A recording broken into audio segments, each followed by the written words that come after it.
अगले महीने लेके आऊँगा मैं आपके लिए।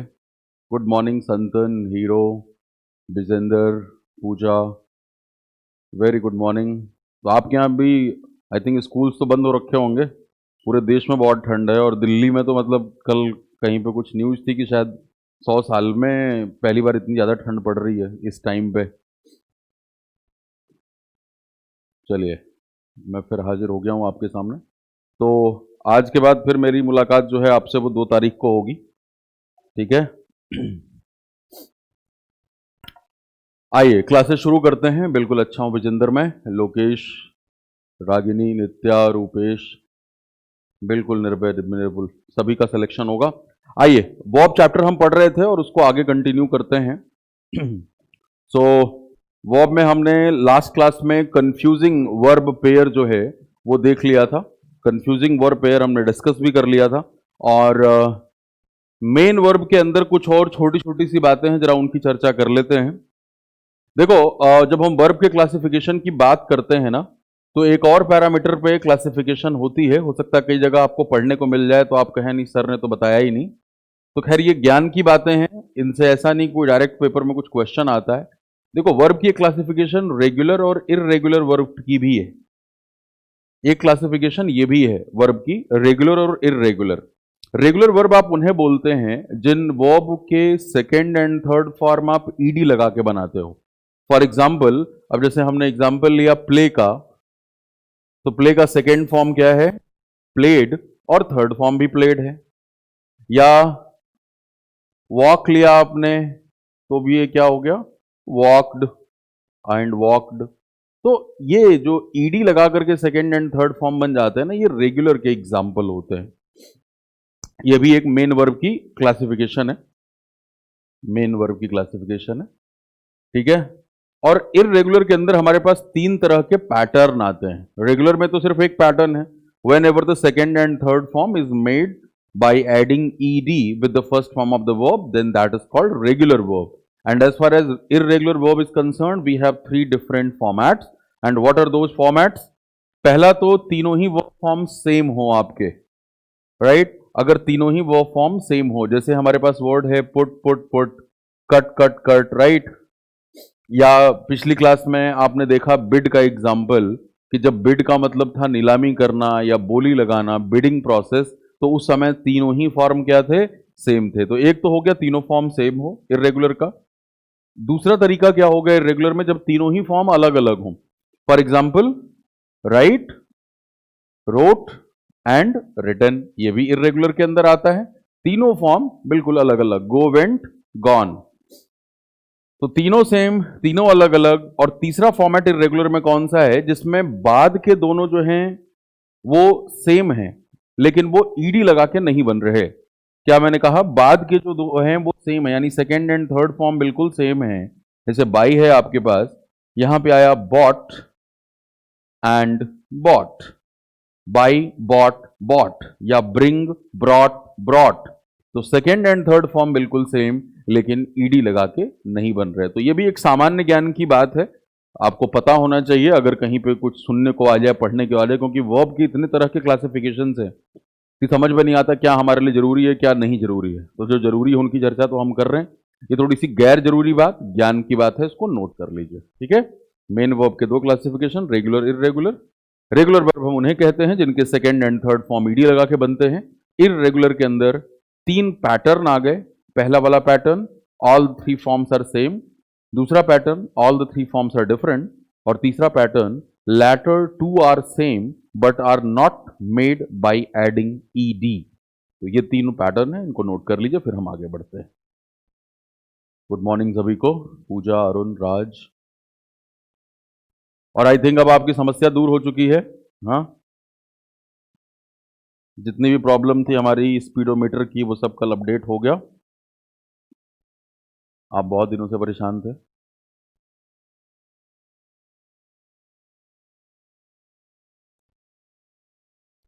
गुड मॉर्निंग दीपेश, रामराज, वंदना।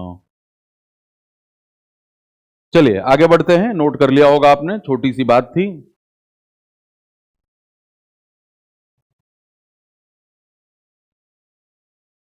एक बार री इंस्टॉल कर लेना ऐप को, फिर से अपडेट कर लेना।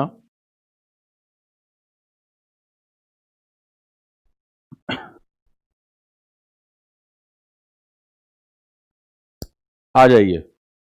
अब हम आते हैं एक तीसरे सेक्शन की तरफ, ये जो मेन वर्ब से ही संबंधित था, जहां पे हमारे पास तीनों फॉर्म्स अलग अलग थे।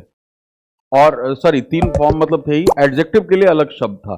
जैसे फॉर एग्जाम्पल हमारे पास वर्ड हमने जो एग्जाम्पल में लिया था, जैसे प्रूफ था, तो प्रूफ का सेकेंड फॉर्म हो गया प्रूव्ड और थर्ड फॉर्म भी हो गया प्रूव्ड। और वहीं पे एडजेक्टिव के तौर पे हमारे पास क्या था, प्रूवन। तो ये हो गया V1, V2, V3, और ये है एडजेक्टिव के लिए शब्द, राइट। तो ये हमने टर्म डिस्कस पहले ही कर लिया है। अगर आपको च्वाइस कहीं पे दी जाए, फैक्ट शब्द है और उसके पहले क्या लेके आओगे, proven fact, fact noun, proven adjective, right. ये हो गया। प्रूव्ड फैक्ट हम नहीं बोल सकते, but you have proved this fact, तुमने ये फैक्ट को प्रूव कर दिया है। तो वर्ब के लिए हमारे पास बिल्कुल अलग शब्द है। और कौन कौन से वर्ड आपको ध्यान में आ रहे हैं? एक आपको याद होगा, ये हमने एडजेक्टिव के हैंडआउट में क्वेश्चन किया था, Swami Vivekananda is the wisest and learned man of India, one of the, ऐसे करके था। तो वहां लर्नेड के पहले हमने क्या लगाया था, मोस्ट लर्नेड। तो अगर हमें लर्न को जो है वर्ब के तौर पर इस्तेमाल करना है, तो हम लर्नड करते हैं, LEARNT, लर्नड। और अगर हमें एडजेक्टिव चाहिए, यानी एक विद्वान इंसान, तो हम क्या इस्तेमाल करते हैं, लर्नेड, लर्नेड स्कॉलर, राइट। ये हमारे एडजेक्टिव के लिए अलग शब्द हो गया। Forget, forgot, forgot and forgotten. जैसे हम कहते हैं आवर फॉरगॉटन हीरोज, यानी हमारे भुला दिए गए हीरोज, राइट। और कौन सा शब्द है, ये भी पेपर में बहुत आता है, melt, melted, melted and molten lava, molten, right. ये हो गया आपके लिए एडजेक्टिव का शब्द। स्पीडोमीटर की जो समस्या है वो दूर हो चुकी है विकास, आप एक बार ऐप को अपडेट कर लीजिए, मिल जाएगी। कल रात में 9:30 के आसपास, आज सुबह हुआ है, ओके, हाँ आज सुबह अपडेट हो चुका है, तो एक बार देख लीजिए आप। चलिए, हाँ जी, तो मेल्ट, मेल्टेड, मेल्टेड और मोल्टन देख रहे हो आप यहाँ पे, वर्ब के तीनों दोनों फॉर्म के तौर पे मेल्टेड का इस्तेमाल होगा। लेकिन पिघला हुआ लावा अगर कहीं लिखा है, पिघला हुआ लावा, तो उसकी अंग्रेजी क्या होगी, मोल्टन लावा, ठीक है ना। हाँ, सभी की समस्या सॉल्व हो गई है। तो आप बिल्कुल संदीप, विनीत, विजेंद्र की ठीक होगी। जिन लोगों का नहीं हुआ होगा वो आपको इसलिए नहीं पता होगा कि मॉर्निंग में भी आपने पहले बैच के लिए किया होगा, आप अभी कर लीजिएगा, क्लास के बाद समस्या दूर हो चुकी है। आइए, अगला कौन सा वर्ड आपको ध्यान में आ रहा है यहां पे, आपको याद होगा एक वर्ब हमने किया है अभी ना, सॉ, सॉड, सॉड, यही था या कुछ और था, see saw seen, saw, sawed, sawed and sawn, यानी कटी हुई लकड़ी।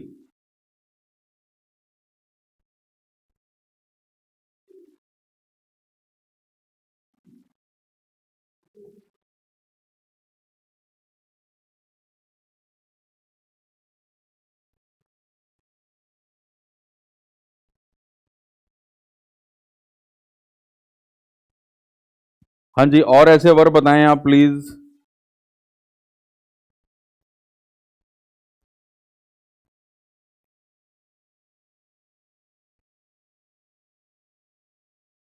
और ऐसे कुछ वर्ब बताइए,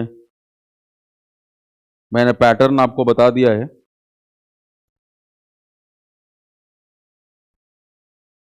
इसको नोट करिए पहले।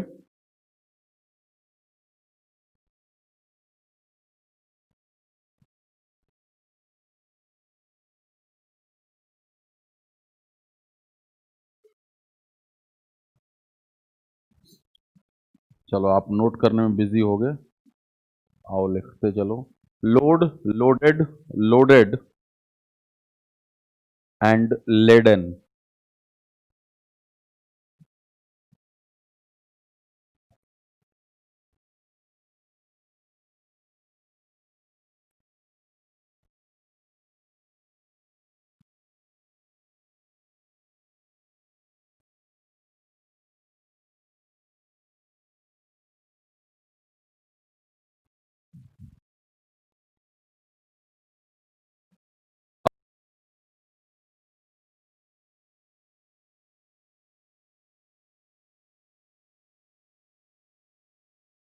वर्ब का कर्म कहते हैं, या इंग्लिश में उसी को हम क्या कहते हैं, ऑब्जेक्ट ऑफ द वर्ब। सो जब एक वर्ब के पास उसका ऑब्जेक्ट हो तो हम उसे कहते हैं ट्रांजिटिव वर्ब, और अगर वर्ब के पास उसका ऑब्जेक्ट नहीं हो तो हम उसे कहते हैं इंट्रांजिटिव वर्ब। तो इस पैरामीटर के ऊपर वर्ब को अगेन फर्दर तीन तरीकों में बांटा जाता है। कौन से? पहले तो वो वर्ब जो ट्रांजिटिव और इंट्रांजिटिव दोनों तरीकों से इस्तेमाल होते हैं, फिर वो वर्ब जो सिर्फ ट्रांजिटिव है, और फिर वो वर्ब जो इंट्रांजिटिव है। तो एक तरीके से तीन तरह की क्लासिफिकेशन यहां पे निकलती है। आओ कुछ एग्जांपल देख लेते हैं हम। जैसे अगर हम सेंटेंस लिखते हैं यहां पे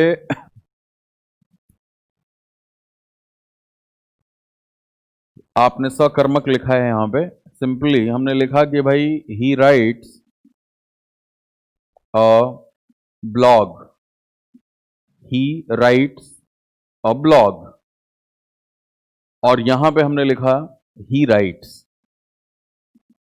अब आपको क्या नजर आ रहा है?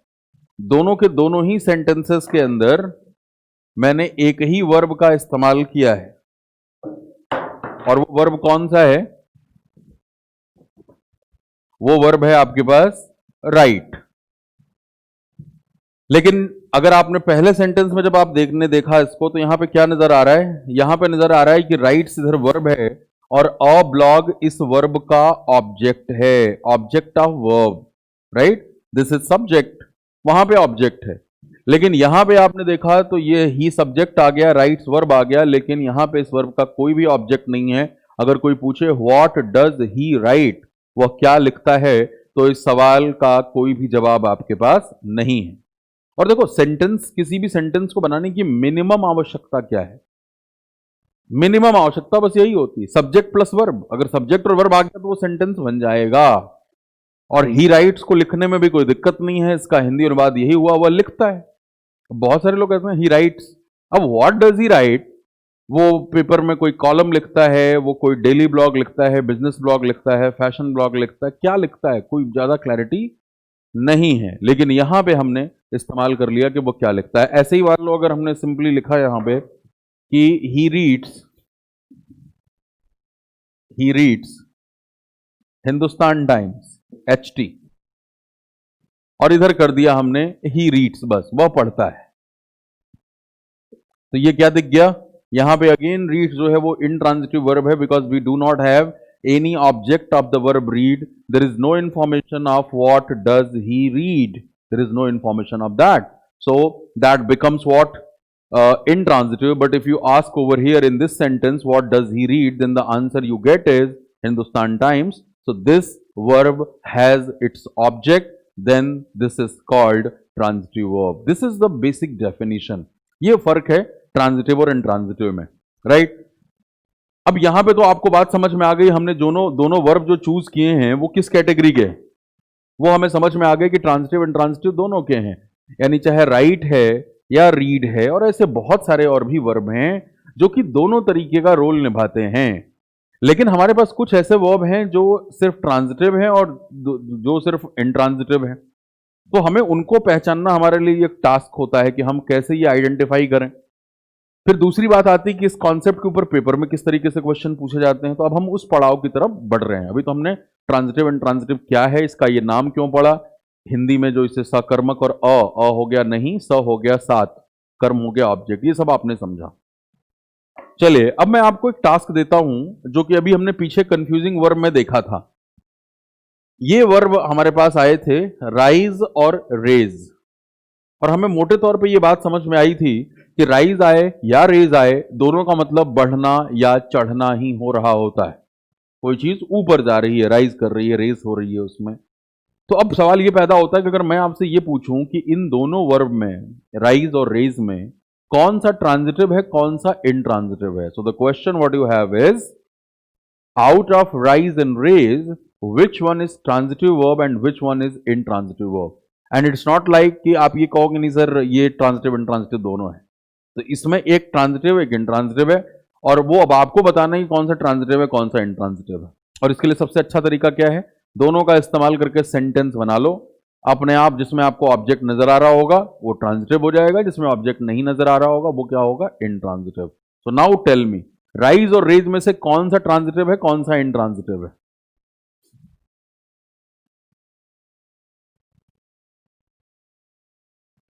विकास कह रहे हैं सेकंड इंट्रांजिटिव। ओके, रेज जो है वो इंट्रांजिटिव लग रहा है विकास को। ओके विकास, और बाकी लोगों को क्या लग रहा है? सुजीत को लग रहा है राइज ट्रांजिटिव है, गौरव को लग रहा है रेज ट्रांजिटिव है, विजेंद्र को भी राइज ट्रांजिटिव लग रहा है। बस वही खिचड़ी हो गई अब तो है।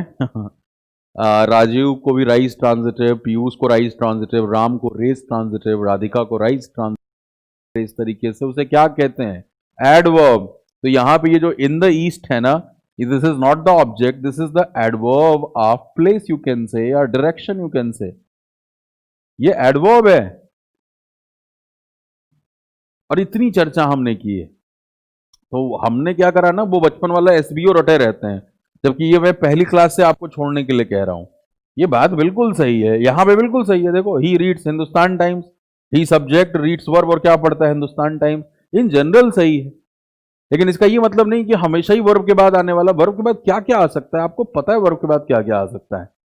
अभी पीछे एडजेक्टिव पढ़ के आ रहे हो, इतने सारे कॉन्सेप्ट सीखे, इतने सारे क्लास में क्वेश्चन प्रैक्टिस किए, आपने इतने सारे किए 90% से ऊपर एक्यूरेसी के साथ। वहां क्या बात समझ आई कि कोई भी अगर स्टेटिव वर्ब है, आपने लिखा इट सीम्स ट्रू, ये पढ़ा है आपने वहां पे। अब सीम किस तरह का वर्ब है? ये है स्टेटिव वर्ब। किसी चीज के बारे में आप बता रहे हैं कि ऐसा प्रतीत होता है, ऐसा मालूम पड़ता है। कैसा मालूम पड़ता है? सच्चा मालूम पड़ता है। तो सीम जो है वो किस तरह का वर्ब है? ट्रांजिटिव वर्ब है। सॉरी, ट्रांजिटिव कह रहा हूं मैं, स्टेटिव वर्ब है। और स्टेटिव वर्ब को क्वालिफाई कौन करता है? एडजेक्टिव करता है। अपीयर है, सीम है, टर्न है। आप ये तो नहीं कहते ना, जैसे आजकल ठंड बहुत पड़ रही है तो घरों में आपके जो है वो रॉड जल रही होगी, राइट, हीटर चल रहे होंगे। अब वहां पे आप देखोगे तो क्या निकल रहा होता है, मतलब बिल्कुल एक आपकी इंफ्रारेड वेव्स जो है वो निकल रही होती हैं। या किसी भी चीज को अगर आप गर्म करें, अंगीठी है वहां पे, अब अंगीठी में आपने जो है किसी लोहे के टुकड़े को डाल दिया, आप क्या देखोगे? वो लोहे का टुकड़ा थोड़ी देर के बाद लाल होना शुरू हो जाता है। तो अब वहां पे हम क्या कहेंगे? लोहे के टुकड़े को आपने अंगीठी में डाला, वो पड़े पड़े लाल होना शुरू हो गया, इट टर्न्स रेड। वहां रेडली थोड़ा ही कहोगे कि नहीं नहीं सर, टर्न तो वर्ब है, वर्ब को तो एडवर्ब क्वालिफाई करता है। ये लल्लू लाल बादली बातें जो हमने रट रट के बैठी हैं, उन्हीं को तो मैं दूर करता हूं एक सफाई कर्मचारी के तौर पे, कि एक सारा कूड़ा करकट हमारा साफ हो। तो ध्यान में रखिए, इस स्टेटिव वर्ब वो कैटेगरी जिसके बाद आने वाला शब्द एडजेक्टिव भी होता है। हम ये रट ले नहीं, वर्ब के बाद सब ऑब्जेक्ट होता है, बिल्कुल गलत बात।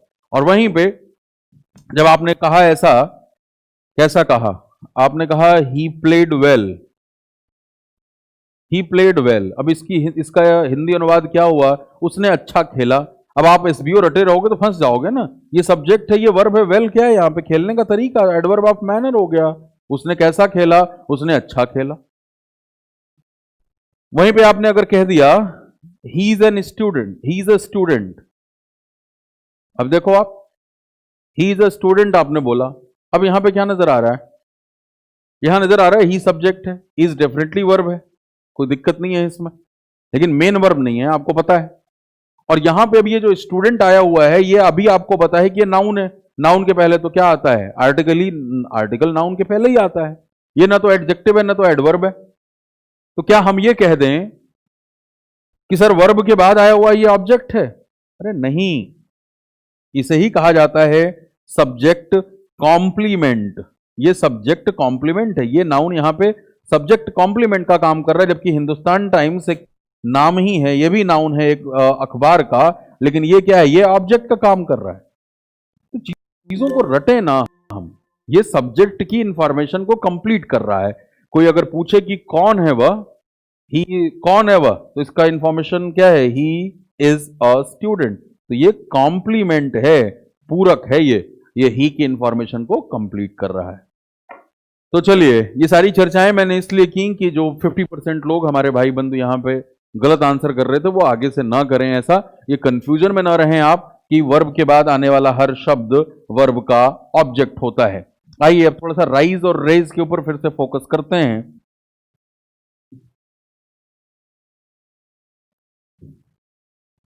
जैसे कहा जाए कि onion prices are rising,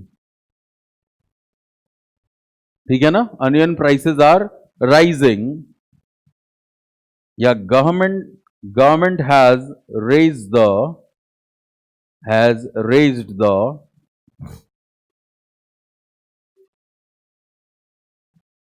petroleum prices, government has raised the petroleum prices. अब यहां पे क्या नजर आ रहा है आपको, onion prices are rising, rising के बाद कोई ऑब्जेक्ट लगा है क्या, नहीं लगा, प्याज की कीमतें बढ़ रही हैं, और government has raise the petroleum prices. अब यहां पे रेज का ऑब्जेक्ट आ गया। अगर कोई पूछे कि what has the government raised, right, तो जवाब क्या है, पेट्रोलियम प्राइसेस, पेट्रोलियम प्राइसेस बढ़ी हैं, तो इस रेज का ऑब्जेक्ट क्या हो गया, दैट इज पेट्रोलियम प्राइसेस। आप देखोगे रेज के बाद ही हमेशा ऑब्जेक्ट आता है, ही रेज्ड अ क्वेश्चन, उसने एक सवाल पूछा है, he raised an issue, a question, an issue, right? और क्या है आपके पास, raise a child, आप देखते हो ना, raising a child, raise के बाद ही हमेशा ऑब्जेक्ट आएगा। कभी आपने सुना है कि he has risen a child? अभी आपने जब कंफ्यूजिंग वर्ब पढ़ा था तो ये देखा था ना, राइज, रोज, रिजन। अब ये रोज गुलाब नहीं है, ध्यान में रखना, ये वर्ब की सेकेंड फॉर्म है, राइज, रोज, रिजन, और वहीं पर जब हमने रेज किया तो सेकेंड एंड थर्ड फॉर्म क्या था, उस समय था raised and raised, rise, rose, risen, raise, raised, raised. तो ये तरीके हैं इनको ध्यान में रखने के। तो अब यहां से निचोड़ क्या निकल गया कि राइज जो है वो इंट्रांजिटिव है और रेज जो है वो ट्रांजिटिव है। अच्छा, एक और इंपॉर्टेंट बात यहां पे हमें ध्यान में रखनी है, ये जो sun rises in the east, ये लाइन हमें बचपन से रटे हुए हैं हम, ये जब हम प्रेजेंट इंडेफिनिट टेंस पढ़ते हैं और ये देखते होते हैं कि प्रेजेंट इंडेफिनिट का इस्तेमाल कहाँ कहाँ होता है, तब हम ये बात करते हैं कि जो भी हमारे साइंटिफिक फैक्ट्स हैं या यूनिवर्सल ट्रूथ हैं उनको हम प्रेजेंट इंडेफिनिट में लिखते हैं। और उस समय हमारी किताबों में भी ये एग्जाम्पल होता है, बचपन से पढ़ रहे हो, लेकिन जरा खुद से सोचो कभी, ये बात फैक्चुअली करेक्ट है क्या? Sun never rises nor sets, सूरज न तो कभी उगता है न कभी डूबता है। अगर सूरज डूब जाए तो ये धरती डूब जाएगी, क्योंकि सोलर सिस्टम जो है वो कोलैप्स कर जाएगा। तो यहां से जो वेस्टर्न कल्चर रहा ये उसका ज्ञान रहा। जब तक गैलीलियो ने ये नहीं बताया कि भाई जो धरती है वो सूरज का चक्कर लगाती है, तब तक हम लोग बड़े चौड़े में थे। हमें लगता था हम मालिक लोग हैं धरती पे बैठे हुए, सूरज चांद सितारे हमारी सेवाओं में आते हैं बेचारे, ये सुबह निकलता है, गर्मी दे जाता है, फिर ये शाम को गायब हो जाता है, फिर चंदा मामा आते हैं। और इसीलिए जब सबसे पहली बार ये बताया गया कि नहीं ऐसा बिल्कुल भी नहीं है, हम नाचते हैं सूरज के चारों तरफ, 24 घंटे में एक चक्कर पूरा करते हैं उस नाच का, और 12 घंटे उसकी तरफ अपनी पीठ कर लेते हैं और फिर कहते हैं कि सूरज डूब गया। तो हमारी कुछ आदत सी ही है। वो जैसे एक शेर है ना कि धूल जो है वो चेहरे पे चढ़ी रही और हम आईना साफ करते रहे, तो हमारी दिक्कत होती कहीं और है, हमें लगता कहीं और है। तो वही हालात हमारे भी थे उस समय, और इसीलिए ब्लास्फेमी का चार्ज देकर के उस आदमी को मार दिया गया। तो जब आप कई बार जब कल्चर्स की तुलना करते हैं, जैसे हम जब इंडियन कल्चर जो बार बार अभी फिर से चर्चा का विषय है, बार बार ये डिस्कोर्स आता है, तो अगर आप थोड़े से गहराई में जाएंगे तो ये साफ साफ समझ में आएगा कि हम कभी भी ढक्कन नहीं थे। द कल्चर ऑफ हिंदुइज्म जो सनातन धर्म रहा है इस लैंड का, ये किसी धर्म विशेष की बात नहीं है, बार बार कहा जाता है, सुप्रीम कोर्ट की भी लाइन है कि जीवन जीने का ये तरीका है। इस लैंड का तरीका हमेशा सीकर वाला रहा। इसने कभी ये नहीं माना कि इस कन्फाइंड प्लेस पे ऊपर वाला मिलता है। वो कल्चर वेस्ट से आया, वो कल्चर वेस्ट से आया। हमारे यहाँ कड़ कड़ में भगवान, बचपन से आपने भी सुना, ये बार बार कहा गया। उसको कहा नहीं गया कि इसी मंदिर में, इसी मूर्ति में वो भगवान रहेगा, उसको हर जगह देखा गया। यहां हमेशा से कॉस्मिक कॉन्शियसनेस की बात रही, हमेशा से नई चीजों के इजाद की बात रही। इसी हिंदुइज्म से जैनिज्म और बुद्धिज्म पैदा हुए 2500 साल पहले, जब इसी हिंदुइज्म के अंदर चीजें गड़बड़ होनी शुरू हो गई थी। गंगा जब गंगोत्री से निकलती है तो पवित्र होती है, कानपुर तक आते आते मैली हो जाती है। वही हालात सभी धर्मों के भी हैं। At the time of the genesis of any of the religion, the purpose was very पायस। सभी का पर्पस बहुत पवित्र था, सब इंसानों की बेहतरी के लिए ही इस्तेमाल हुए थे। लेकिन वही जब हम रीडिंग कॉम्प्रहेंशन में ये लाइन पढ़ते हैं, जब आप एग्जाम्पल देखते हो किसका, आयरनी का, तो रिलीजन आता है वहां पे हमारी शिक्षा व्यवस्था आती है। आयरनी का मतलब क्या होता है, कहते हैं ना आयरॉनिकल सिचुएशन है, ये कई जगह सुना पड़ा होगा। आयरनी का मतलब होता है अपोजिट ऑफ इंटेंडेड रिजल्ट। किसी भी चीज से जिस तरह के रिजल्ट की आपको अपेक्षा हो, अगर उसका अपोजिट हो जाए तो उसे आयरनी कहा जाता है। ये रीडिंग कॉम्प्रिहेंशन में, टोन में ये सवाल पूछा जाएगा आपको। तो किसी भी धर्म का क्या पर्पस था, इंसान की बेहतरी। Any religion is a man made institution for the betterment of the people only. It is not by the hand made, by, ये इंसानों ने ही बनाया हुआ है। सभी धर्मों में प्रॉफिट आए, उनके पैगंबर आए, ज्ञान देने वाले आए, जिन्होंने उसकी शुरुआत की, इंसान ही थे वो। तो ये आप भी कोई नया धर्म कल बना लें, कोई मना नहीं करेगा। ये मैन मेड इंस्टीट्यूशन है और मैन इंसानों की भलाई के लिए बनाया गया था। लेकिन अगर आप इतिहास देखें तो इस धरती पे सबसे ज्यादा हत्याएं और मारकाट किस चीज के नाम पे हुआ है, धर्म के। तो चले थे आप उस धर्म के सहारे इस धरती को स्वर्ग बनाने, और उसी धर्म के सहारे आपने इस धरती को मरघट बना दिया। Opposite of intended result, that is called irony, right. तो वहां पे ब्लेस्फेमी के चार्जेस लगा करके जहर दे दिया गया, जिसने सबसे पहले आंख खोला कि धरती जो है वो चक्कर लगाती है। इन लोगों को ईगो को ठेस लग गया, लगा ओ माय गॉड हम माई बाप थे, और तब ये लाइन बनाई गई थी। तो लेकिन वो चली आ रही है। So now onwards, whatever you study, whatever you listen to, whatever you read, develop this habit of critical analysis. Critical reading की समझ बढ़ाओ। आने वाले समय में 4-5 सालों में अच्छी जॉब उन्हीं लोगों के पास होगी जिनके पास बेहतर क्रिटिकल एनालिसिस की समझ है, जिनके पास एसिमिलेशन की समझ है, जो चीजों में से काम की बातें निकाल पाते हैं। रट्टू तोतों का समय तो वैसे भी जा चुका है, वो जमाने निकल चुके हैं। तो develop these kind of things, right. Read, study, try to have analysis by your own. उन चीजों को तौलो। सही गलत बहुत जल्दी अड़ियल मत हो जाओ कि ये सही है ये गलत है। उन चीजों में थोड़ा उतरो, सतही मत रहो। Anyway, don't be superficial. चलिए जी, अब इसी कैटेगरी में हमारे पास लाई और ले भी है। चर्चा की थी हमने, लाई जो है वो इनट्रांजिटिव वर्ब है, जबकि ले कैसा वर्ब है, तो ये ट्रांजिटिव वर्ब है। तो हम कुछ इसमें शुमार कर लेते हैं यहां पे जो हमने लिख रखे हैं। तो आप इधर ट्रांजिटिव में डाल दो रेज को, RAISE, और इनट्रांजिटिव में राइज आ गया, इधर ले आ गया, इधर लाई आ गया। तो ऐसे कुछ और भी केसेस अभी हम आगे देखते हैं। अब हम चलते हैं सीधे इनके क्वेश्चन के ऊपर कि कैसे इनसे सवाल पूछे जाते हैं।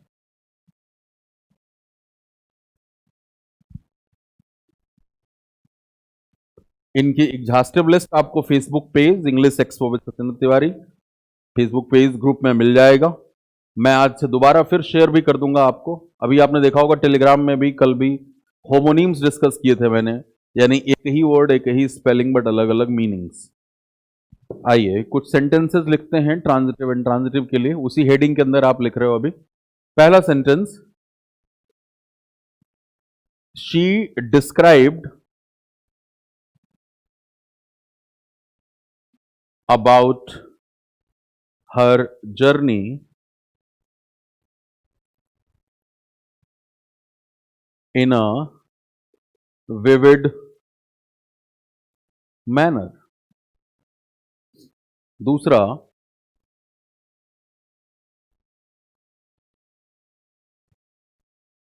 we have discussed about this issue in a detailed manner।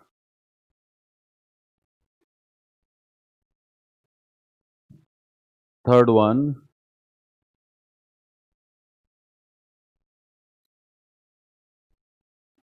she has ordered for a cup of coffee. Fourth sentence,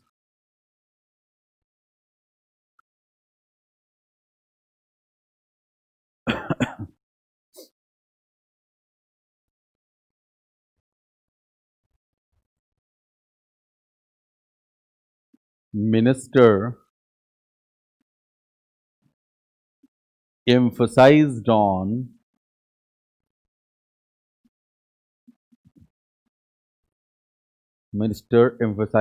the need of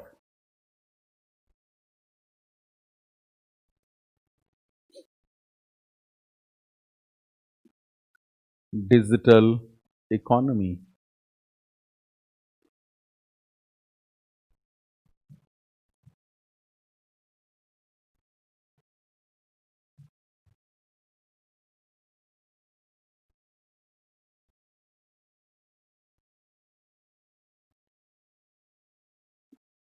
An assailant attacked on her while she was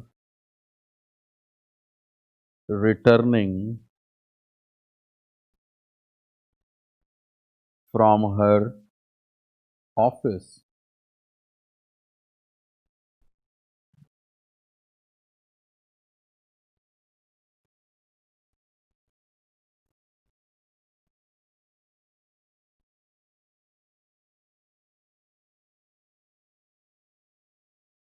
in sentences को लिखते चलिए आप।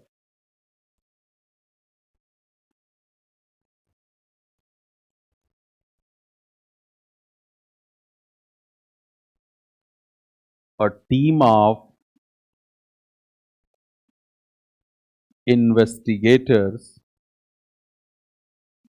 is investigating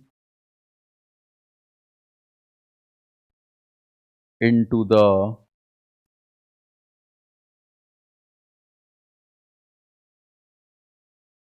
this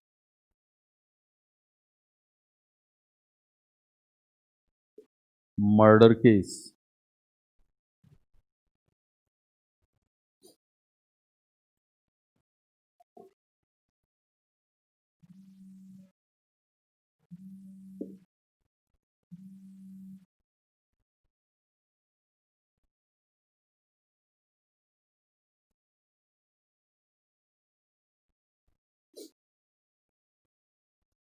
हाँ जी, अब इन sentences में आप बताइए कहीं पे आपको एरर नजर आ रहा है? सेंटेंसेस एरर फ्री हैं, कुछ सेंटेंस गलत हैं, कुछ सही हैं, क्या लग रहा है? सब सही हैं, सब गलत है। We entered into the auditorium on time.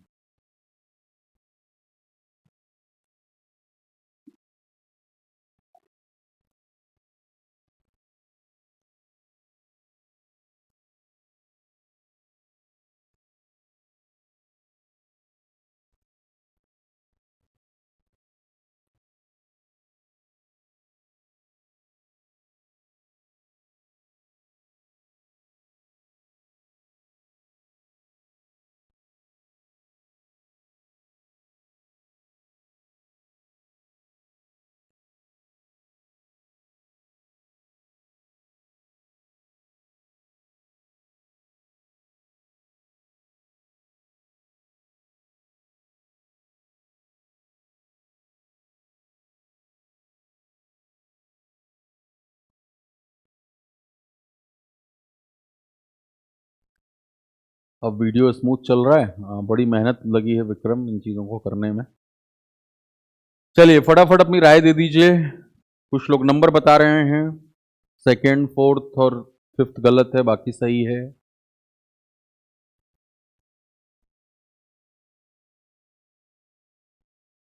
और ये वो शब्द आए हैं इसमें जो पेपर में बार बार रिपीट होते हैं।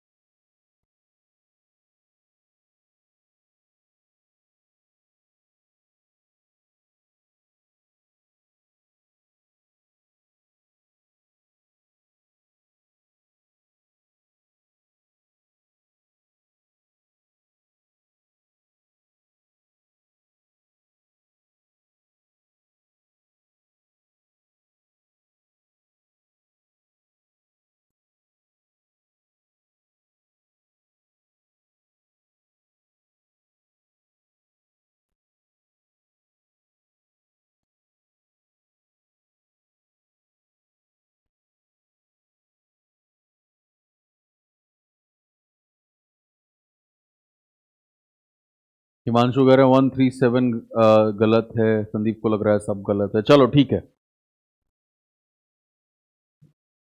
यहां पे सारे के सारे जो सेंटेंसेस हैं, पहली बात तो इसमें ऐसा कुछ भी नहीं है कि एक दो गलत है या दो चार गलत है, दो सही है, तीन गलत है, पांच सही, ऐसा कुछ भी नहीं है। इसमें या तो सब सही है या सब गलत है। और आपकी जानकारी के लिए सारे के सारे दिए हुए सेंटेंसेस गलत हैं। संदीप बिल्कुल सही है, सब के सब बिल्कुल गलत हैं, श्रेयांश भी उसमें ऐड हो चुके हैं अभी तक। और इन सभी सेंटेंसेस में गलती भी एक ही तरह की है। हुआ क्या है इसमें कि हर एक सेंटेंस के अंदर जो मैंने आपको वर्ब दिए हैं, ये देखिए, ये सारे वर्ब हैं आपके, और ये सब के सब किस तरह के वर्ब हैं? ये ट्रांजिटिव वर्ब है, ये टीवी हैं, ट्रांजिटिव वर्ब। अब हुआ क्या है कि ट्रांजिटिव वर्ब सकर्मक क्रिया है, यानी ट्रांजिटिव वर्ब अपने तुरंत बाद क्या लेते हैं? अपना ऑब्जेक्ट। जैसे हमने लिखा he reads, what does he read? Hindustan times. तो इनको अपने तुरंत बाद इसका ऑब्जेक्ट चाहिए, इनको प्रेपोजिशन की कोई आवश्यकता नहीं होती। तो ये जो बीच बीच में प्रेपोजिशन हमने डाल रखे हैं ना, बस आप इनको हटा दो और सेंटेंस जो है वो सारे के सारे बिल्कुल करेक्ट हो जाएंगे। राइट? तो remove about from the first and second sentence, third में से फॉर को हटा दो, फोर्थ में से ऑन को हटा दो, फिफ्थ में से भी ऑन को हटा दो, सिक्स्थ में से इनटू को हटा दो, और सातवें में से भी इनटू को हटा दो आप, और ये सारे के सारे सेंटेंस सही हो गए। और ये वो वर्ब हैं जो बार बार पेपर में रिपीट होते हैं, ये प्रेपोजिशन के चैप्टर में भी हम देखेंगे, क्योंकि इसमें प्रेपोजिशन इन्वॉल्व है इस कॉन्सेप्ट के अंदर। और अब यहां से नतीजा क्या निकला, जिसको हमें अपनी भाषा में समझ लेना है और दिमाग में बिठा लेना है। Transitive verb takes the direct object, right? So what paper setters do, वो क्या करते हैं, जो पेपर बनाने वाले लोग हैं, वो ट्रांजिटिव वर्ब के तुरंत बाद ऑब्जेक्ट नहीं देते, वो ट्रांजिटिव वर्ब और ऑब्जेक्ट के बीच में बड़े प्यार से प्रेपोजिशन इंसर्ट कर देते हैं। और आप में से बहुत सारे लोगों को ऐसा लगा कि इसमें से कुछ सेंटेंस सही है, कुछ लोगों को फीलिंग आ सकती थी सब सही है, इसीलिए बहुत सारे लोग इसमें जवाब भी नहीं दे रहे थे, क्योंकि आप इसमें कंफ्यूज्ड थे। तो इसमें क्या है कि जो अंग्रेजी हमने यहाँ पे लिख रखी है अभी आंखों के सामने, ये हम जनरली बोलने में भी इस्तेमाल करते हैं, डिस्क्राइब्ड अबाउट।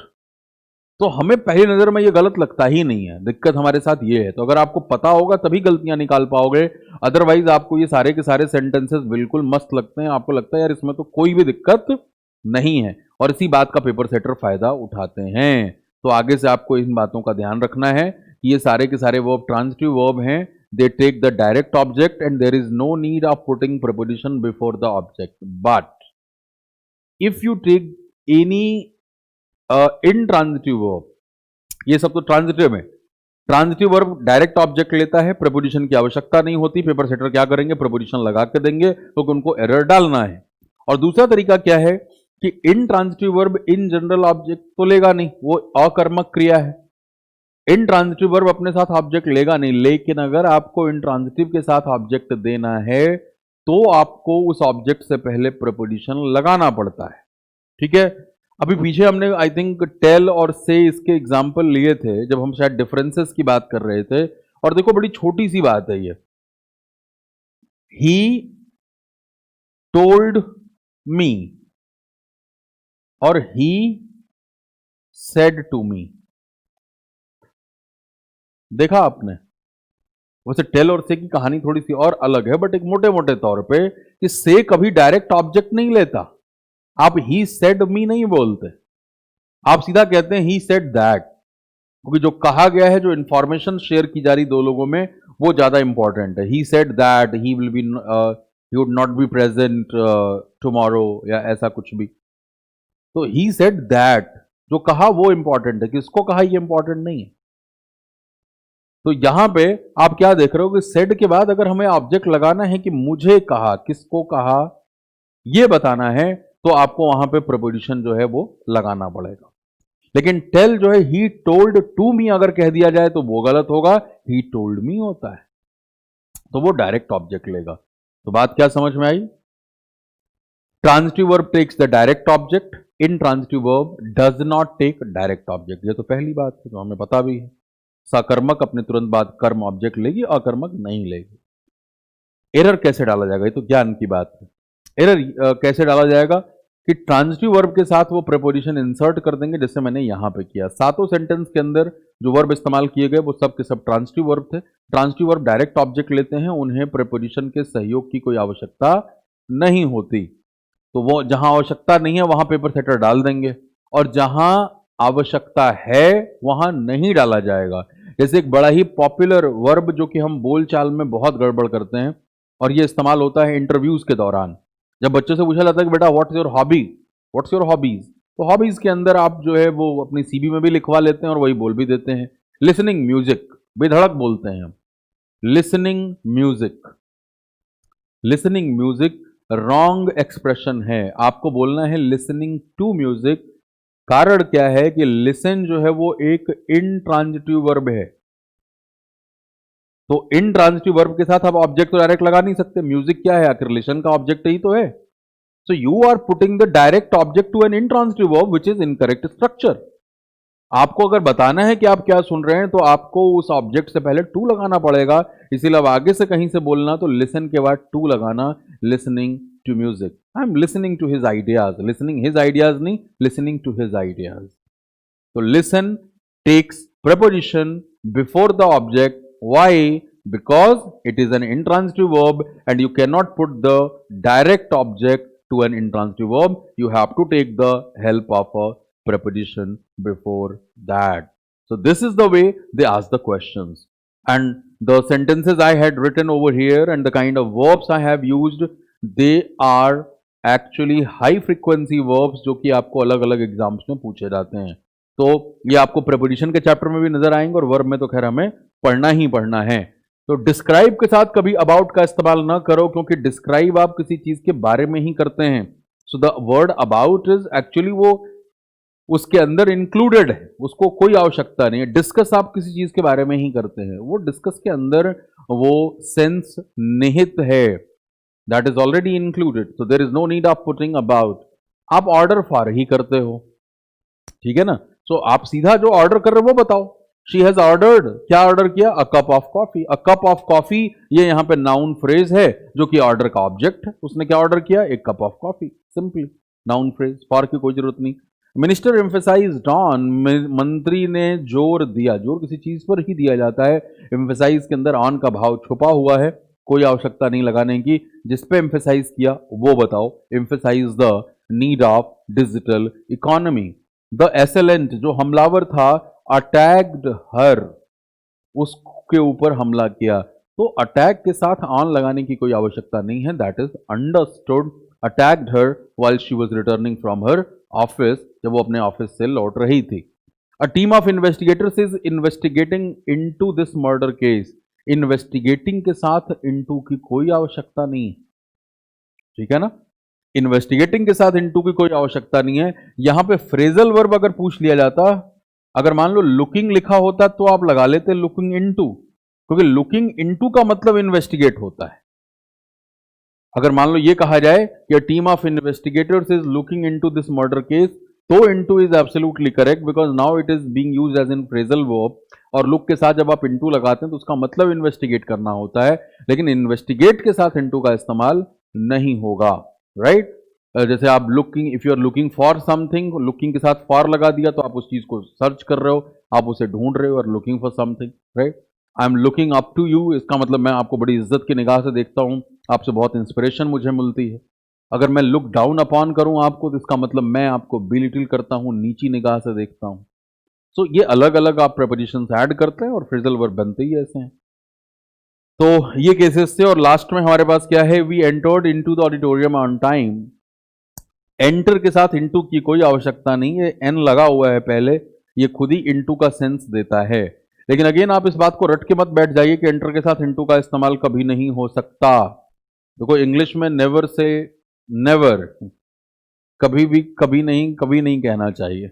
ये वैसे इन जनरल भी ये एक बात कही जाती है कि संभावनाएं हमेशा बनी रहती हैं। तो भाषा तो बड़ी फ्लूइड होती है, और ग्रामर में भी आप दो अलग अलग तरह के स्कूल ऑफ थॉट्स देखते हैं, two different schools, prescriptive grammar and descriptive grammar.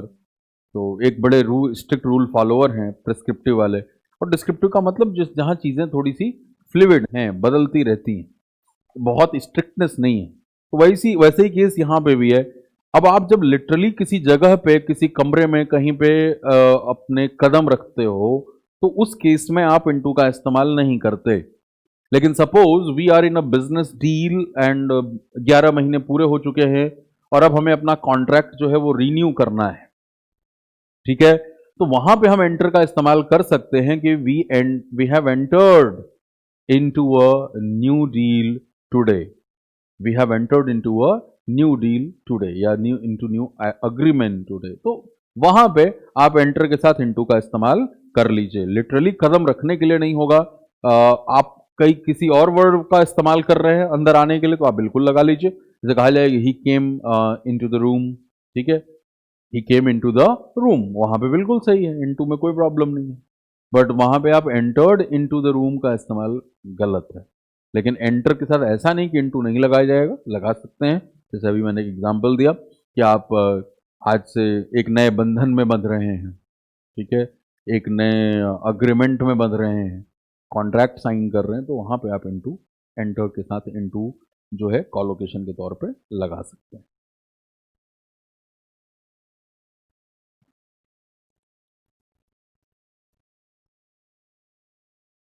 बात समझ में आ गई?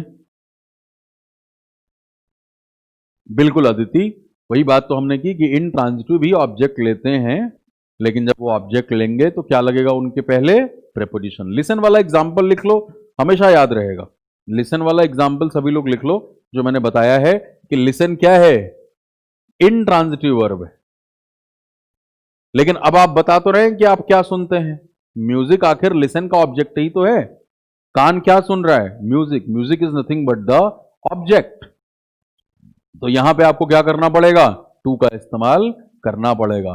सो if you want to put object to an intransitive verb, you have to supply a preposition from your own side. Listening is by default intransitive. We are giving an object, that is why we need to put this two thing.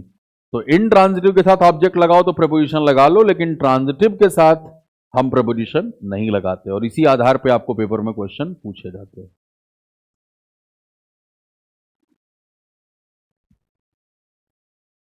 बिल्कुल, बहुत सारे ऐसे verb हैं अमित जो transitive and transitive के तौर पे इस्तेमाल किए जाते हैं, ठीक है ना। इसीलिए एक बात होती है इन जनरल और बाकी चीजें होती हैं case based. Prabhat sir, I have never seen such an enormous person as you are exclusively your teaching methodology which is actually true and authentic. चलिए, थैंक यू प्रभात। यही ऑथेंटिसिटी आप लोगों में भी चाहिए। निर्भय कैसे पता चलेगा सर, बिल्कुल, अब मैं सोच रहा था कि ये सवाल अभी तक क्यों नहीं आया, कैसे पता चलेगा सर, बिल्कुल। तो देखो, इसका सबसे बेहतर तरीका तो एक है डिक्शनरीज। डिक्शनरी देखने की आदतें अब आई होप आपने बदल ली होंगी, जिस तरीके से मैं आपको गाइड करता रहा हूं कि जब भी कोई डिक्शनरी देखो तो उसमें उस शब्द की ग्रामेटिकल प्रोफाइल साथ में दी होती है। वो नाउन है तो एन लिखा होगा, प्रोनाउन है तो PRON लिखा होगा, एडजेक्टिव है तो एडीजे होगा, एडीवी होगा, प्रेपोजिशन है तो प्रेप लिखा होगा।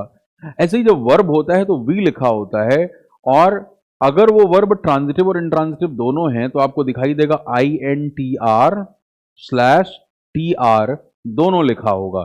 चाहे वो ऑक्सफोर्ड है, कैम्ब्रिज है, इसमें आपको मिलेंगी चीजें डिटेल्ड मैनर में, और वहां पे वो सेंटेंसेस भी बना के देते हैं। तो अगर वो वर्ब दोनों तरीकों से बिहेव करता है जैसे मैंने आपको बिल्कुल शुरू में वही वर्ब पकड़े जो बिल्कुल बेसिक थे, रीड और राइट, जिससे हम सभी भली भांति परिचित हैं, राइट। तो हमने वही वर्ब लिए। हमें क्या नजर आया कि ये वर्ब जो है ये ट्रांसिटिव इंट्रांसिटिव दोनों तरीकों से इस्तेमाल होते हैं। तो ऐसे ही उन डिक्शनरीज में भी लिखा होता है कि ये ट्रांसिटिव और इंट्रांसिटिव दोनों तरीकों से है। बाकी इनकी जो एग्जॉस्टिव लिस्ट है इंट्रांसिटिव वर्ब्स की, ट्रांसिटिव वर्ब की, जैसे मैंने कहा यहाँ पे बैठ के लिखेंगे हम तो टाइम खराब होगा। हमें बात समझ में आनी चाहिए एक समझदार बच्चे की तरह कि मेरे को पेपर में किस तरीके से सवाल पूछा जाएगा, वो निचोड़ हमने समझ लिया। और मैंने इसीलिए याद कर करके वो 7 सेंटेंसेस भी आपके सामने लिखे हैं, क्योंकि ये वर्ब बार बार रिपीट होते हैं। एक कोच का काम क्या है, एक मेंटर का काम क्या है कि जो उसके कोची हैं, जो उसके मेंटी हैं, उन्हें वो चीज़ें बताई जाएं जिसके लिए वो प्रिपेयर कर रहे हैं, वहां पे वो अपनी बेस्ट परफॉर्मेंस दे सकें। तो मेरा काम वो है, सिर्फ ज्ञान बांटना नहीं है। तो ज्ञान हमने ले लिया, पहचान भी लिया, ये भी देख लिया पेपर में इनसे कैसे सवाल पूछे जाएंगे, और जो ज्ञान पे टाइम हम क्यों खराब करें, वो ज्ञान आप वैसे पढ़ सकते हैं। तो उनकी लिस्ट जो है ट्रांसिटिव एंड ट्रांसिटिव वर्ब की, जो एग्जॉस्टिव लिस्ट है, वो मैं आपको शेयर कर दूंगा आपके टेलीग्राम चैनल जो आपका ही है, इंग्लिश एक्सपो भी सत्येंद्र तिवारी, सारा नाम ही यही है, पता है आपको। और फेसबुक ग्रुप और फेसबुक पेज, इस पे भी मैं वो आज फिर से शेयर कर दूंगा। पहले शेयर होगा, फिर से रीशेयर कर दूंगा कि जो नए आप लोग जुड़े हैं, आप लोग भी आसानी से उसको एक्सेस कर लें। तो आप उसको अपने पास रख लीजिएगा, उसको रीड करिएगा। अब इतने सारे वर्ब हैं जो सिर्फ इंट्रांसिटिव है, राइट। अब मैं थोड़ा सा टास्क आपको देता हूं इस काम के, इस पर्टिकुलर टॉपिक के ऊपर। टास्क ये है कि मैं कुछ यहां पे वर्ब लिखने वाला हूं जो कि ट्रांसिटिव और इंट्रांसिटिव दोनों है। I am going to write couple of verbs over here which belong to both the categories transitive and intransitive. And what is your job? Your job is to give me two sentences from each of the verbs provided out here on the board, and in one you have to use as intransitive and in the other one you have to use intransitive. तो यहाँ पे जो भी verb मैं लिखने वाला हूँ, उन सारे वर्ब का इस्तेमाल करके आप सभी लोग दो दो सेंटेंसेस बनाएंगे। एक सेंटेंस में उसका इस्तेमाल करेंगे ट्रांजिटिव वर्ब के तौर पे और एक में करेंगे इंट्रांजिटिव वर्ब के तौर पे। जैसे पहला जो शब्द मैं आपको दे रहा हूँ वो है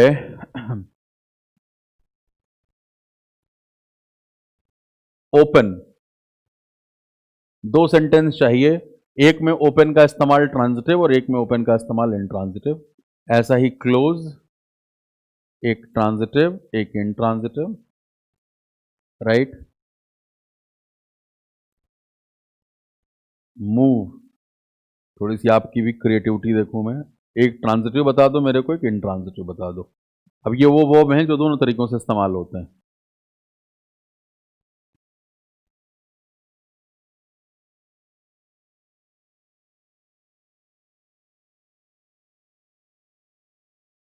कोई डिक्शनरी डाउनलोड करने की जरूरत ही नहीं है विजेंद्र।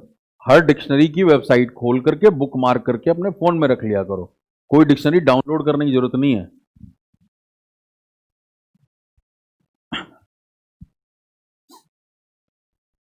प्रभास, क्या अपडेट नहीं हो रहा आपका भाई?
क्लास के बाद अपडेट कर देना, हो जाएगी।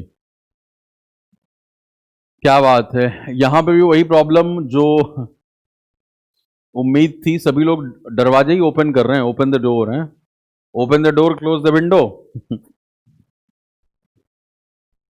एक लेवल के ऊपर हम नहीं सोचते नहीं।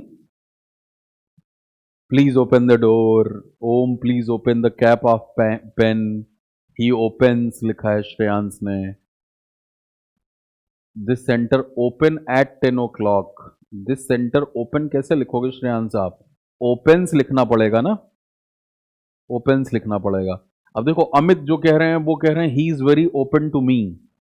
अमित यहां पे ओपन क्या है भाई? इसीलिए मैं आपसे लिखवाता हूं कि आपके कचरे थोड़े थोड़े साफ होते चलें। अमित ने लिखा he is very open to me. चलिए अमित के लिए तो टास्क है ही, बाकी लोग भी जरा मुझे यहां पे ओपन शब्द की ग्रामेटिकल प्रोफाइल बताइए प्लीज, क्या लग रहा है आपको? ओपन यहां पे क्या है? You must open your books, books daily, Sujeet कह रहे हैं, बिल्कुल। Opening ceremony of this restaurant has been closed. Opening ceremony में रूपेश ओपनिंग क्या है? That is adjective. I open the book transitive, the shop has been opened intransitive. बहुत बढ़िया Prabhat, passive voice डाल दिया। I close my shop at 6 PM, this matter was already closed intransitive. तो मतलब passive बना दो, intransitive हो गया। Let's make a move from here. Okay,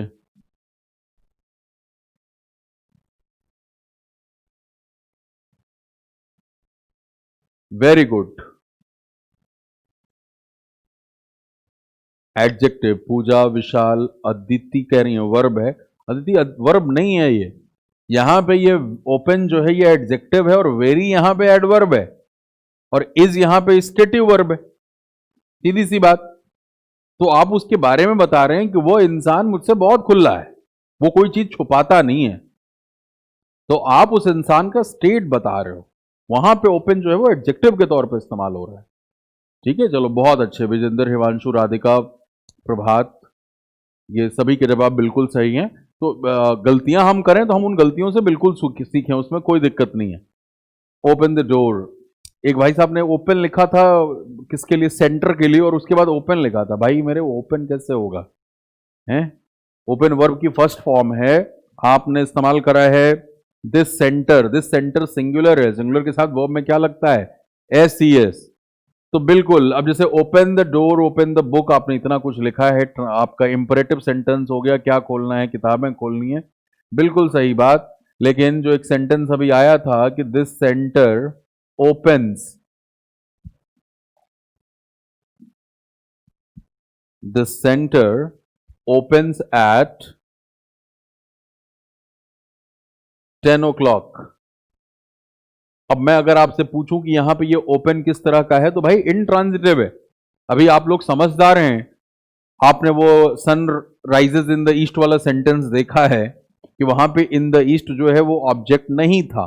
तो बिल्कुल उसी पैटर्न पे the centre opens eight 10 o'clock, इस सेंटेंस में क्या नजर आ रहा है? यहां पे आपको साफ साफ नजर आ रहा है कि भाई सेंटर ओपन होता है, ये ओपन होने का समय बताया जा रहा है। तो काम के होने का समय जो होता है वो एडवर्ब ऑफ टाइम होगा, ना कि वो ऑब्जेक्ट होगा। और यहां पे ये किस तरीके का है? इंट्रांजिटिव। ऐसे ही जब आपने कहा क्लोज द डोर, अब इसी में जैसे ओपन लिखा था ना, वैसे ही किसी ने एक सेंटेंस लिखा था, नाम तो नहीं ध्यान में अभी, कमेंट देख रहा था, he is very close to me, जैसे वेरी ओपन टू मी था। तो he is close to me में अगेन भाई क्लोज क्या है? That is adjective. He is close to me, वहां पे क्लोज जो है वो एडजेक्टिव के तौर पे इस्तेमाल हो रहा है। और यहां पे आपने ऐसे ही कुछ इस्तेमाल कर लिया अगर कि this center closes at 6 PM, तो यहां पे ये क्या हो गया? Again that is intransitive. ठीक है ना? Ruby, he closed to me नहीं होता है कुछ, मैंने जो बोला है he is close to me. यहां पे ये क्लोज क्या है? एडजेक्टिव है। ठीक है, हाँ जी, मूव का कोई? The school will be open at 10 o'clock, 8 o'clock। Sandeep बहुत अच्छे। ही ओपन अ न्यू गराज, गौरव कह रहे हैं, बहुत बढ़िया। हाँ जी, और मूव के साथ कोई example?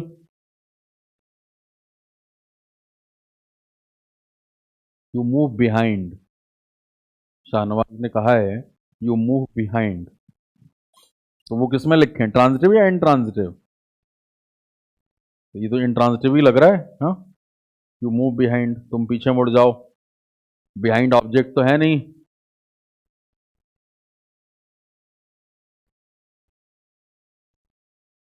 I got moved by his sad story.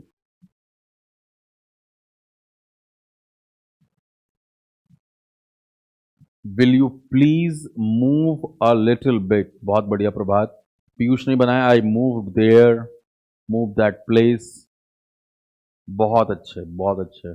Particle move one state to another state, बिल्कुल। मूव्स, ये सब छोटी छोटी गलतियां कर जाते हो आप ना, वर्ब में ध्यान नहीं देते। अब या तो टाइपो एरर हो जाए तो चलो मान लूंगा मैं, लेकिन अगर ऐसी गलती गड़बड़ मतलब टाइपो एरर नहीं है तो फिर सतर्क रहने की बात है। बार बार देखता हूं मैं जब आपको सेंटेंसेस लिखने के लिए देता हूं, आप सिंगुलर सब्जेक्ट के साथ वर्ब की फर्स्ट फॉर्म कैसे लगा सकते हैं? सिंगुलर सब्जेक्ट के साथ वर्ब की फर्स्ट फॉर्म में एस लगेगा, या तो टेंस बदल दो, तो मूव्ड कर दो, फिर कोई दिक्कत नहीं है। लेकिन अगर इंडेफिनिट में लिख रहे हो तो सिंगुलर के साथ एस लगाओ। ये छोटी छोटी गलतियां बहुत भारी पड़ती हैं। और जो तीसरा हमारा चरण होता है सिलेक्शन का, राइट, वहां पे दिक्कत हो जाती जो आपके डिस्क्रिप्टिव राइटिंग है। मूव देयर, यहां पे ये ट्रांजिटिव है इंट्रांजिटिव है?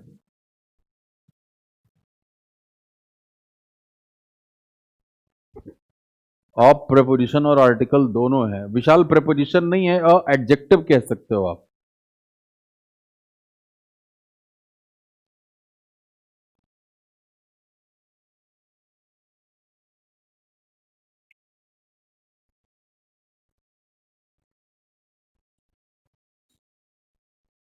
यहां पे मूव देयर के अंदर तुम वहां मूव करो यार, ये मूव वर्ब हो गया और ये तो वर्ब के होने की जगह है, तो देयर ऑब्जेक्ट थोड़ा ही है, तो ये अगेन इंट्रांजिटिव का एग्जाम्पल है। लेकिन अभी आप में से कुछ किसी ने एग्जाम्पल लिखा था, अब ही मूव्स स्लोली लिखा हुआ है अग्रराज ने यहाँ पे। भाई स्लोली भी क्या है, वो भी तो एडवर्ब है। स्लोली एडवर्ब ऑफ मैनर है, देयर एडवर्ब ऑफ प्लेस है, देयर का मतलब होता है वहां पे, राइट। सो वो दोनों ही एडवर्ब है। ट्रांजिटिव वर्ब के जैसे भी किसी ने शायद एग्जाम्पल लिखा था, जैसे कहा जाए योर परफॉर्मेंस हैज मूव्ड मी, तो योर परफॉर्मेंस यहां सेंटेंस का सब्जेक्ट बन गया, नाउन फ्रेज, और किसको मूव कर दिया है, तो मुझको। तो यहां पे ये मी जो है ये ऑब्जेक्ट है, और मूव यहां पे किस तरह से इस्तेमाल हो गया, ट्रांजिटिव वर्ब के तौर पे, कि तुम्हारी परफॉर्मेंस ने मुझे मूव कर दिया, प्रभावित कर दिया। इसी को हम जब एडजेक्टिव के तौर पे इस्तेमाल करते हैं तो हम मूविंग परफॉर्मेंस बोलते हैं। That was a moving performance, मतलब सामने वाले की जहन पे बड़ा गहरा प्रभाव आपने छोड़ा है। It's time to move on, Rupesh और Gaurav you should move on, Rupesh बता रहे हैं, राइट। तो बिल्कुल वहां पे अब देखो मूव ऑन करने का जो सेंस है वो बिल्कुल अलग है। तो इस बात की समझ हमें रखनी है कि हम कहीं उसको सिर्फ अब मूविंग ऑन इन लाइफ की बात जब होती है तो यहां पे आप किस तरीके से इस्तेमाल कर रहे हैं, फ्रेजल वर्ब के तौर पे इस्तेमाल कर रहे हैं, उसमें तो प्रपोजिशन लगता ही लगता है।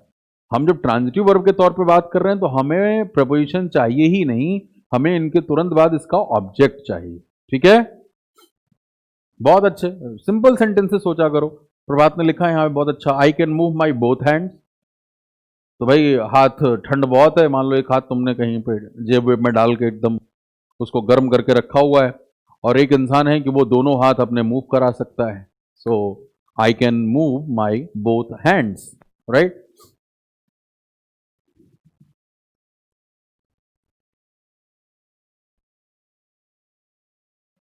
निर्भय कह रहे हैं your teaching has move in my life. अब खुद देखो ये सही लग रहा है आपको निर्भय? हैज के बाद आपने मूव कैसे लिख दिया है? तो आपको सीधा लिखना है कि भाई your teaching has moved my life, ऐसे करना चाहो तो कर दो कि मेरे जीवन को एक अलग दिशा दे दी, move my life in a different direction all together, और एनीथिंग लाइक दैट। बट वहां पे हैज के बाद मूव लिख रहे हो वो गलत है। हर छोटी चीज पे गौर दो, आप करो, आप लोग जब भी सेंटेंस लिखो या बोलो, ये सारी क्लासेस लगाने का, इतनी गहराई में उतरने का हर एक टॉपिक के साथ सिर्फ एक पर्पस है, नहीं तो मैं भी रटवा के छुट्टी कर देता। ये इसलिए पढ़ रहे हैं आपके जीवन में दोबारा इंग्लिश, पार्ट्स ऑफ स्पीच, इनको दोबारा आपको देखने की जरूरत ना पड़े। एग्जाम तो आपके सारे क्लियर ही हों, लेकिन ये हमेशा के लिए बैठ जाए, अपनी आने वाली पुश्तों को, जनरेशन को, बच्चों को भी पढ़ा सको आराम से।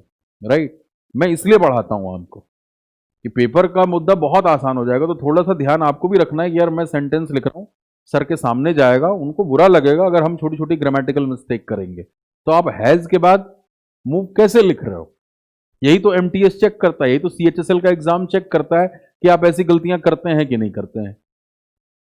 अब मान लो उन्होंने ऐसे ही लिख दिया हैज, दिस ड्रिंक हैज, और उसके बाद एनर्जेटिक, एनर्जी, एनर्जाइज, एनर्जेटिकली, मी। अब आपको पता ही नहीं लग रहा है, आपको हर जगह ऊर्जा नजर आ रही है, क्योंकि आपको एनर्जी, एनर्जाइज, एनर्जेटिक और एनर्जेटिकली के ग्रामेटिकल प्रोफाइल का फर्क नहीं पता। तो नहीं पता रहेगा तो गड़बड़ कर दोगे। तो वहां पे क्या होगा, this drink has energised me, has helping verb हो गया, वही वाली गलती जो यहां पे हो रही है, और उसके बाद वर्ब की क्या लग गई, थर्ड फॉर्म। या अगर वहां पे हैज हेल्पिंग वर्ब नहीं है, मेन वर्ब है कि ये ड्रिंक रखती है, तो आप कहो किस तरह की, has great energetic, energy, energize, energetically value. तो वहां पे समझ में आ रहा है हमें कि भाई एनर्जी वैल्यू के साथ एनर्जेटिक वैल्यू क्या शब्द लगना चाहिए। हैज अगर वहां मेन वर्ब ऑफ पोजीशन है तो यू नीड टू ऑब्जर्व, हर एक सेंटेंस को ऑब्जर्व करो। वो आदत पड़ जाएगी अगर पढ़ने में और सुनने में, तो लिखने में भी उससे गलतियां बिल्कुल भी नहीं होंगी। कोई जल्दबाजी नहीं है, लिखें जो लिखें वो सही लिखें। चलिए, तो ये था ट्रांसिटिव और इंट्रांसिटिव वर्ब आज का डिस्कशन, और इनसे जो आपको क्वेश्चंस कैसे मिलते हैं उसकी चर्चा हमने कर ली। अब हमारा जो अगला टॉपिक है वो है नॉन फाइनाइट वर्ब का, जो एडवांस वर्ब का एरिया है। तो आ जाओ, पहले बस टॉपिक का नाम समझ लेते हैं, डिस्कशन तो अगली क्लास में होगा। नॉन फाइनाइट कहा जाता है इसे, इसी को हम एडवांस वर्ब कहते हैं। और अगर हम नॉन फाइनाइट की बात करें तो यहां पे हमारे पास तीन तरह के टाइप आते हैं, जिरंड है, इन्फिनिटिव है, इन्फिनिटिव कहा जाता है, और फिर आता है पार्टिसिपल। ठीक है ना। अगर हम इनके टाइप्स की बात कर दें तो जिरंड जो है वो V1 प्लस ING है। इन्फिनिटिव की बात अगर की जाए तो basic structure simple infinitive 2 plus V1 होता है, लेकिन और भी फर्दर प्रकार हैं हमारे पास। जैसे प्रोग्रेसिव इन्फिनिटिव हो जाता है टू बी, इसको नोट कर लेना, चर्चा हम करेंगे अगली क्लास में। To be plus V1 plus ING, ऐसे ही आपके पास टू हैव प्लस V3। तो ये सब अलग अलग तरह के इन्फिनिटिव के स्ट्रक्चर हैं, जब पढ़ेंगे तब इनके बारे में डिटेल में चर्चा करेंगे। मैं आपको इन्फिनिटिव में कम से कम 8-9 तरह के पॉइंट्स और स्ट्रक्चर समझाता हूं, हर एक के अंदर बड़े सारे फर्दर पॉइंट्स हैं। और पार्टिसिपल की अगर बात की जाए तो, या इनका नाम लिख ही दूं मैं, ये ऊपर वाला क्या है, सिंपल इन्फिनिटिव है, दूसरा वाला क्या है, ING लगा है तो प्रोग्रेसिव हो गया, प्रोग्रेसिव का मतलब कॉन्टिन्यूअस ही होता है। और इधर टू हैव लगा है तो ये परफेक्ट इन्फिनिटिव इसे कहते हैं। कई बार आपको टू हैव के बाद V3 दिखाई देता है तो आपके होश फाख्ता हो जाते हैं कि ये कौन सी नई अंग्रेजी आ गई, अभी तो हैज हैव सिंपल नहीं समझ रहा था, इन्होंने टू हैव लगा दिया। तो हैव टू चलो समझ में आता है, हैव टू में कंपल्सन होता है, I have to do this, ये टू हैव क्या है। और पार्टिसिपल में अगर आप देखोगे तो हमारे पास जो स्ट्रक्चर्स आते हैं वो है present participle, past participle and perfect participle. Structure क्या है, V1 plus ING, past participle V3 है, और परफेक्ट पार्टिसिपल है हैविंग प्लस V3, यानी हैविंग सेड दैट जैसे हम कहते हैं, हैविंग डन दिस हम कहते हैं। तो क्या इनका क्या पर्पस है, लेकिन इनके फर्दर डिस्कशन से पहले एक बात ये कि नॉन फाइनाइट शब्द का क्या मतलब है, और अगर कुछ नॉन फाइनाइट है तो कॉमन सेंस ये कहता है कि कुछ ना कुछ फाइनाइट भी होगा। और आपको याद होगा इस फाइनाइट शब्द की चर्चा हमने बिल्कुल शुरुआत की क्लास में जब फ्रेज की परिभाषा पढ़ रहे थे तब करी थी। क्या था वो, या क्लॉज की परिभाषा कर रहे थे। तो फ्रेज की परिभाषा क्या थी कि phrase is a collection of words which does not have its subject and finite verb. Phrase शब्दों का एक ऐसा समूह होता है जिसके पास अपना सब्जेक्ट और फाइनाइट वर्ब नहीं होता। तो वहां पे फाइनाइट का इस्तेमाल हुआ था, यहां नॉन फाइनाइट है। आइए समझ लेते हैं क्या मतलब है इसका। अगर मैं ये कहता हूं, जो अभी आपको जिसके बारे में मैं टोक भी रहा था कि ध्यान दिया करें, ही राइट्स और दे राइट, यहां क्या नजर आ रहा है? वर्ब तो एक ही है, लेकिन इस वर्ब की रूपरेखा के ऊपर फर्क पड़ रहा है। किसका? इसके सब्जेक्ट का। सब्जेक्ट जब ही है तो हमें वर्ब में लगाना पड़ा एस, और सब्जेक्ट जब दे हो गया प्लूरल तो हमें लगानी पड़ी वर्ब की फर्स्ट फॉर्म। तो ये किस तरह के वर्ब के एग्जाम्पल हैं? ये फाइनाइट वर्ब के एग्जाम्पल हैं। फाइनाइट का मतलब जो निश्चित किया जाए, किसके द्वारा? अपने सब्जेक्ट के द्वारा। So when ever a verb is dictated by or controlled by its subject, its tense, then that verb is called finite. जब किसी क्रिया को, किसी वर्ब को उसके सब्जेक्ट के द्वारा और उसके टेंस के द्वारा निर्धारित किया जाता है, निश्चित किया जाता है, तो उसे हम फाइनाइट वर्ब कहते हैं। जैसे यहां पे इस्तेमाल हुए दोनों के दोनों वर्ब अभी प्रेजेंट इंडेफिनिट में। अगर मैं पास्ट कर दूं तो मुझे दोनों के साथ फिर ही रोट लिखना पड़ेगा, तो अगेन वर्ब के ऊपर टेंस का फर्क पड़ गया। तो अगर कोई वर्ब अपने टेंस के अकॉर्डिंग निश्चित किया जाए, अपने सब्जेक्ट के अकॉर्डिंग निश्चित किया जाए, तो उसे फाइनाइट कहते हैं। इन तीन स्ट्रक्चर की खासियत क्या है कि ये सीजन प्रूफ है। नॉन फाइनाइट, इनको कोई नियंत्रित नहीं करता। जो मर्जी सब्जेक्ट हो, जो मर्जी टेंस हो, they are absolutely season proof, and that is why they are called non-finite. Let me give you a quick example of gerund in that way. Like if I say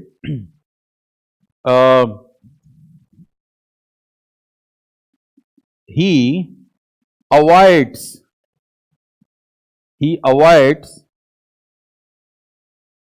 going there, she avoided going there, I avoid going there.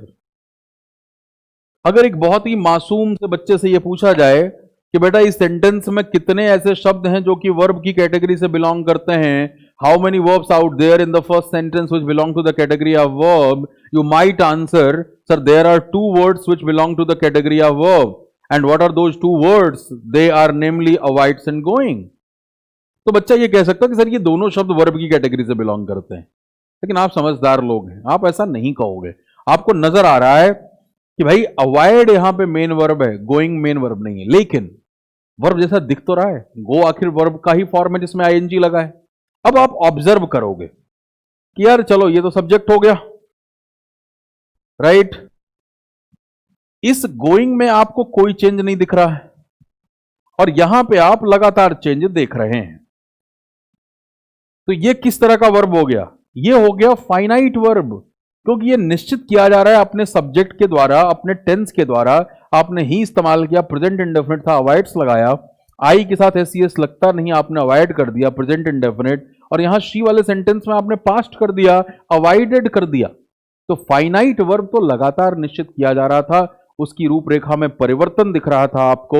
लेकिन जिस so called verb में, क्योंकि अभी तो कुछ नहीं पता आपको, आप वर्ब ही बोलोगे, जिस सो कॉल्ड वर्ब में आपको कोई फर्क नहीं दिखाई दिया, जब फर्क ही नहीं दिख रहा है तो इसका मतलब वो नॉन फाइनाइट है, उसको कोई निश्चित नहीं कर सकता। किसी में औकात नहीं एक पैसे की उसके रूपरेखा को बदल दे, चाहे जो मर्जी सब्जेक्ट हो, जो मर्जी टेंस हो, और इसीलिए इन्हें क्या कहा जाता है? Non finite. लेकिन अब कंफ्यूजन शुरू होते हैं, क्या कि भाई V1 प्लस आईएनजी है, V1 प्लस आईएनजी जिरंड भी है, V1 प्लस आईएनजी पार्टिसिपल के अंदर आने वाला प्रेजेंट पार्टिसिपल भी है, then how would I decide that which category this word belongs? This is gerund or present participle, and this confusion जो है वो टैकल किया जाएगा आपके साथ अगली क्लास में, क्योंकि आज की क्लास का समय होता है पूरा। तो मैं इस कंफ्यूजन पे आपको छोड़ के जा रहा हूं, लेकिन जो मेरा पर्पस था कि आज की क्लास में कम से कम फाइनाइट को फाइनाइट क्यों कहते हैं और क्यों नॉन फाइनाइट ये टर्म आया, इसको आप समझ सकें। हम हर टॉपिक को इसीलिए गहराई से लेके चलते हैं, राइट? तो आपको समझ में आ गया कि इसके ऊपर कोई फर्क नहीं पड़ता। और जाते जाते बता भी दूं, ये जिरंड है, ठीक है? क्योंकि जिरंड को हम बोलते हैं वर्बल नाउन। ये दिखता वर्ब जैसा है, काम नाउन का करता है। नाउन क्या बनता है? हाँ जी, वर्ब का सेंटेंस का सब्जेक्ट और ऑब्जेक्ट। तो यहां ये गोइंग क्या है, इस अवॉइड का ऑब्जेक्ट। अगर कोई पूछे व्हाट डज ही अवॉइड, वो क्या अवॉइड करता है, तो सवाल का जवाब क्या होगा, वहां जाना। जाना अवॉइड का ऑब्जेक्ट है। ऑब्जेक्ट हमेशा कोई नाउन बनता है। गोइंग यहां पे इसीलिए कहा जा रहा है वर्बल नाउन, दिखता है वर्ब जैसा, काम करता है नाउन का। जबकि ये जो पार्टिसिपल है, इन्हें हम क्या कहते हैं, they are called verbal adjective. ये दिखते वर्ब जैसे हैं, काम एडजेक्टिव का करते हैं। जैसे अभी हमने इस्तेमाल किया था, your was a moving performance. जब मैंने मूविंग परफॉर्मेंस बोला, तो performance is noun and here this moving is what, this is being used as an adjective. Move करने वाला परफॉर्मेंस। जैसे हम कहते हैं ब्रेकिंग न्यूज, तो ब्रेक तो वर्ब है ना, लेकिन न्यूज से पहले लग गया, जब ब्रेकिंग कर दिया तो क्या वो वर्ब है क्या? अरे नहीं, वो एडजेक्टिव है, उस न्यूज के बारे में बता रहा, breaking news. Washing machine, right, burning frame.